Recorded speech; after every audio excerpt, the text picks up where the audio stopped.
বউকে দেখলে আমরা কি বলবো?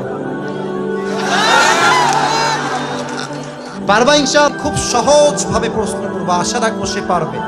বলো তো, আমার নবীর গায়ের চামড়ার রং কেমন ছিল? পারবে?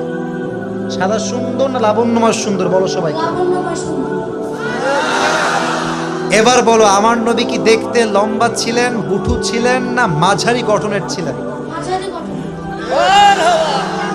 আল্লাহ বলেন সবাই মারহাবা। এবার বলো, আমার নবীর চেহারায় দাড়ি কি ছোট ছিল না চাপ দাড়ি ছিল? আপনারা বলেন ও পারবে, ওর গায়ের শক্তি বলছে সিরাজগঞ্জের যুবকরা, বাচ্চারা, এটা বাঘের বাচ্চা এরা। এবার তুমি একটু বুঝে শুনে উত্তর দাও, নবীর চুলের যে কাটিংটা ছিল, কাটিং এর নাম কি ছিল? আরে বলেন সবাই মারহাবা। এবার বলো তো, নবীর হাতের তালু কেমন ছিল? নবীর হাতের তালুটা এটা কি শক্ত ছিল না মুলায়ম ছিল? ওকে অপশন দিলে যে রাইট অপশন সেটাই সে চুজ করছে। বলেন সবাই মারহাবা। 1 নাম্বার সে পাস, 1 নাম্বার সাবজেক্ট শেষ।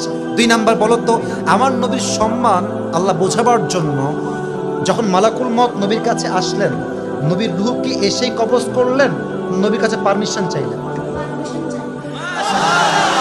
বলেন সবাই মারহাবা। আচ্ছা বলো তো, নবীর আদর্শের ক্ষেত্রে নবী বাবা হিসেবে যখন ফাতেমাকে বিয়ে দিবেন, ফাতেমার কাছে এসে, এটা ওর জন্য বোঝা একটু কষ্টকর, তাই বোঝাবার স্বার্থে সহজ করছি। বাবা হিসেবে ফাতেমার কাছে এসে নবীজি কি বললেন বিয়ের ব্যাপারে? হ্যাঁ থামেন থামেন থামেন, বলবো বলবো বলবো। এসেই বললেন বিয়ে দিয়ে দিব, না তুমি রাজি আছো কিনা মা তাই বলো, কি বলেছেন? এর চাইতে সহজ আর হতে পারে না, ঠিক কিনা বলে? আচ্ছা এবার তুমি বলো তো, নানা হিসেবে নবী কেমন ছিলেন আমি বলার জন্য একটা হাদিস বলেছিলাম। যখন হাসান হোসাইন আসতেন নানার কাছে, হাসান আর হোসাইন সালাম দিতেন আগে না নবী নিজেকে সালাম দিতেন? আচ্ছা এবার বলো, নবীর কাঁধে যখন হাসান আর হোসাইন উঠে বসলেন, নবীজি কি ধাক্কা দিয়ে ফেলাই দিলেন না কি করলেন?